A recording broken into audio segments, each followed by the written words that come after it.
ตอนนี้กระเจ้ายังต้มไข่อยู่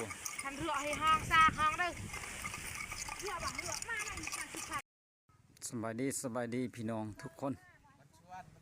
ตอนนี้ก็ยังอยู่ดงอยู่ป่าคือเก่าตอนนี้กำลังขออาหารกินอยู่แต่ว่าโทรศัพท์ต้องเสียบไว้ในแผงโซลาร์เซลล์นี่แบตมืดแล้วพี่น้องเลยอันนี้เป็นสถานที่บ่อนนอนเห็นแบบนี้เลยง่ายๆเอาเนาะอยู่พุ่นก็เป็นป่าแล้วก็ทางนี้ก็เป็นป่าด้วย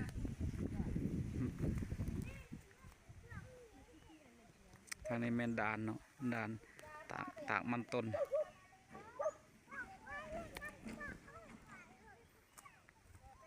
แล้วก็ทางนาก็เป็นป่าเนาะ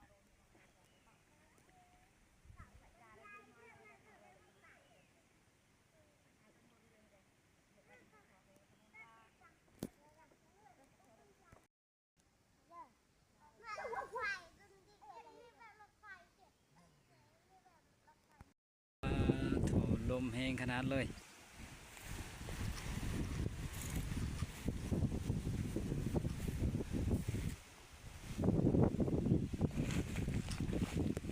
ยังทามันต้นแห้งอยู่เนาะตอนนี้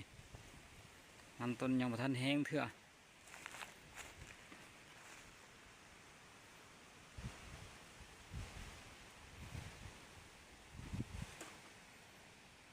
บ่อนอนก็อยู่พุ่นเนาะอยู่พุ่น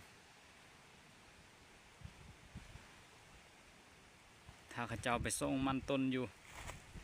ไปส่งหรือว่าไปขายแต่ว่าพักก้อนตัวติบนั่นยังอันนั้นเนาะแล้วก็ยังค้าเวียกอยู่แล้วก็สิกลับมาอีกเนาะ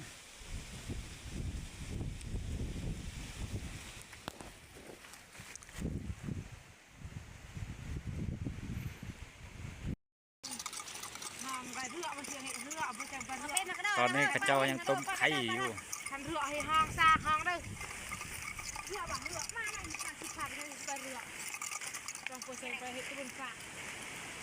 ไปข้างนอกเลยในแกมันเลย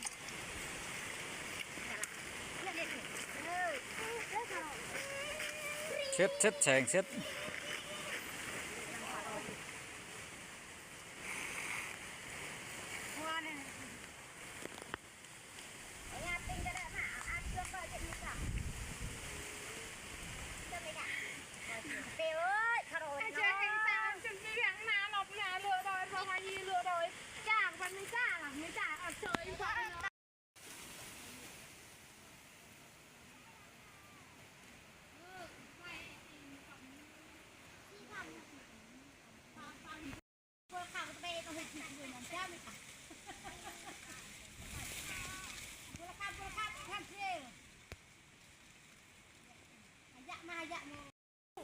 เนี่ย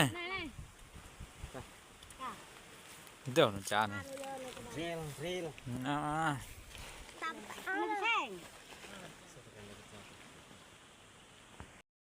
กำลังจะเลิกแล้ววันนี้เนาะ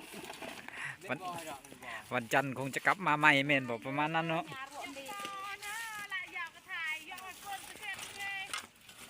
ก็เลย